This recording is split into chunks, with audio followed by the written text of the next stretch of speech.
आज हम भूगोल के अंदर गंगा नदी तंत्र के बारे में जानेंगे कि गंगा नदी कहाँ से निकलती है और कहाँ जा कर के मिल जाती है।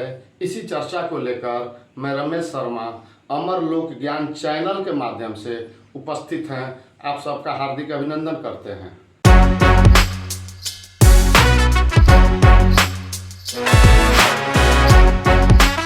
गंगा नदी, जिसको 2008 में राष्ट्रीय नदी के रूप में घोषित किया गया था, इसे भारत की राष्ट्रीय नदी कहा गया। और उसके बाद यह गंगा नदी, जैसा कि आप सभी जानते हैं, गंगा नदी हिमालय के गंगोत्री से निकलती है। गंगोत्री हिमानी से निकलती है। हिमानी का मतलब ग्लेशियर होता है।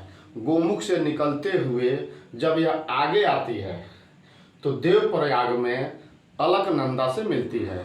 और उत्तराखंड में गंगा नदी को भागीरथ नदी भी कहा गया है।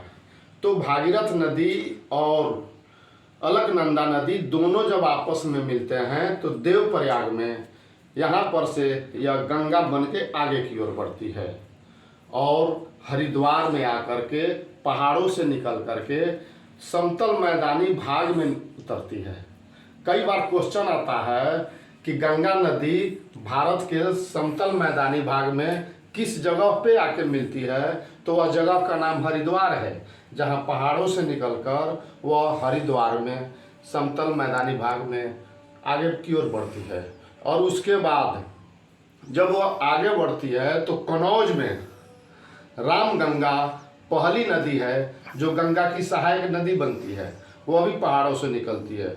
हमेशा यह क्वेश्चन आता है कि गंगा नदी की सबसे पहली सहायक नदी कौन सी है, तो गंगा नदी की सबसे पहली सहायक नदी रामगंगा है, जो कनौज में आकर के गंगा में मिलती है। और उसके बाद जैसे ही गंगा आगे की ओर बढ़ती है तो उसके बाद ठीक उसी के समतल समानांतर जमुना नदी भी यमुनोत्री हिमानी से निकलती है, हिमालय से निकलती है, और उसी की समानांतर होते हुए इलाहाबाद में आकर के सरस्वती नदी के साथ गंगा में मिल जाती है। यमुना नदी को कालिंदी नदी भी कहा गया है। यमुना नदी को दूसरे नामों से बुलाया जाता है, जिसे कालिंदी नदी कहा गया है। और यह यमुना नदी अपने साथ भी कुछ सहायक नदियों को लेती है और फिर गंगा में जाकर मिल जाती है। इसमें जो है चंबल नदी है, बेतवा है, केन है। ये तीन नदियाँ मध्य प्रदेश से आती है, जमुना में मिलती है और फिर जमुना इलाहाबाद में आकर गंगा में मिल जाती है, जहाँ पर संगम होता है। एक ओर से सरस्वती नदी, एक ओर से गंगा नदी और एक ओर से जमुना नदी, तीनों मिलते हैं और इलाहाबाद में संगम बनता है। तो यमुना नदी की जो सहायक नदी थी चंबल नदी, वह मध्य प्रदेश के इंदौर से निकलती है और जमुना में मिल जाती है।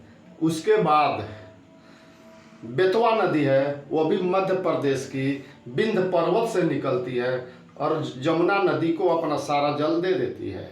और ठीक उसके आगे केन नदी है, जो कैमूर की पहाड़ियों से निकलती है, वह भी अपना सारा जल जमुना नदी को दे देती है। और इस तरह जमुना नदी तीन नदियों के जल को लेकर के इलाहाबाद में गंगा में समाहित हो जाती है। और जैसे ही गंगा इलाहाबाद से आगे की ओर बढ़ती है तो रास्ते में गाजीपुर के पास गोमती नदी है, जो फुलहर झील से निकलती है। फुलहर झील कहाँ है, तो फुलहर झील पीलीभीत उत्तर प्रदेश से निकलती है और वह गोमती नदी के रूप में आगे बढ़ते हुए गाजीपुर में गंगा में मिल जाती है। इसी गोमती नदी के किनारे लखनऊ शहर बसा हुआ है। इस तरह गंगा गोमती नदी के जल को लेकर जब आगे की ओर बढ़ती है तो उसके बाद जब यह बिहार में प्रवेश करती है तो वहाँ छपरा में, बिहार में पहुँचने के बाद छपरा में काली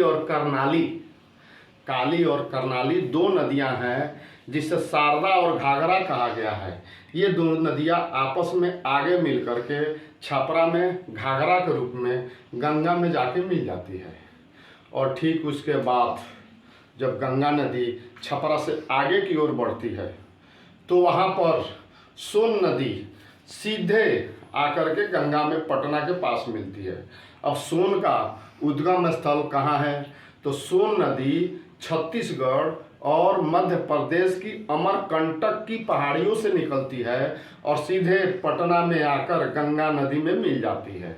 और उसके ठीक दूसरी तरफ गंडक नदी है जो हिमालय से निकलती है और सोनपुर में, उसी पाटलिपुत्रा के पास सोनपुर में यह जो है गंडक नदी अपना सारा जल गंगा को दे देती है।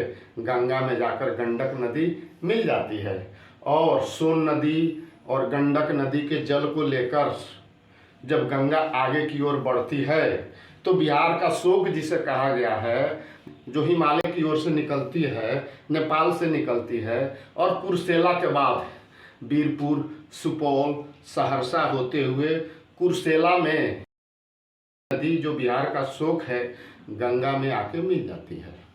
और इसके बाद इतनी सारी नदियों के जल को लेकर जब गंगा आगे की ओर बढ़ती है तो फरक्का में जाकर यह जो है महानंदा नामक नदी के जल को लेती है और फिर वहाँ से आगे की ओर दो भागों में बढ़ जाती है। महानंदा जो दार्जिलिंग की पहाड़ियों से निकलती है और फरक्का में आकर के गंगा में मिल जाती है और वहाँ से फरक्का बांध से, जो पश्चिम बंगाल के पास है, फरक्का बांध से यही गंगा दो भागों में बढ़ जाती है जिसे कि हुगली कहा गया है और एक नदी पद्मा बन जाती है। इसी हुगली नदी के किनारे कलकत्ता नामक शहर बसा हुआ है और इसी हुगली में दामोदर नामक एक नदी आती है जो छोटा नागपुर की पहाड़ियों से निकलती है और हुगली में आके मिल जाती है, जिसे दामोदर नदी कहा गया है। जिस तरह बिहार का शोक, ठीक उसी तरह दामोदर नदी को बंगाल का शोक कहा गया है। ये भी एक जनरल नॉलेज का क्वेश्चन आता है कि बंगाल का शोक किस नदी को कहा जाता है? तो दामोदर नदी है जिसे बंगाल का शोक कहा जाता है और यह दामोदर नदी हुगली नदी में आकर मिल जाती है। और ठीक जब यह हुगली आगे की ओर बढ़ती है तो बांग्लादेश में जाने के बाद पद्मा बन जाती है। बांग्लादेश के लोग गंगा नदी को ही हुगली नदी और पद्मा नदी के नाम से जानते हैं। जब यह पश्चिम बंगाल से बांग्लादेश की ओर घुसती है तो वहाँ पद्मा बन करके उधर से ब्रह्मपुत्र जो आती है उसके नदी को जल को लेती है। उसी ब्रह्मपुत्र को यमुना नदी भी कहा गया है बांग्लादेश में। और उसके बाद यह दोनों नदियाँ एक साथ आगे की ओर मिल करके बंगाल की खाड़ी में गिरती है, जहाँ पर एक विश्व का सबसे बड़ा डेल्टा, सुंदरवन डेल्टा के रूप में एक जगह का निर्माण करती है, एक डेल्टा का निर्माण करती है जिसे सुंदरवन डेल्टा कहा जाता है। यह था गंगा नदी का अपवाह तंत्र, गंगा नदी तंत्र, जो हिमालय से निकलते हुए तमाम नदियों को जल को लेकर बंगाल की खाड़ी में ले जाकर के मिल जाती है, जिसे भारत का राष्ट्रीय नदी कहा गया है। इन्हीं शब्दों के साथ मैं रमेश शर्मा आप सबसे विदा लेता हूँ।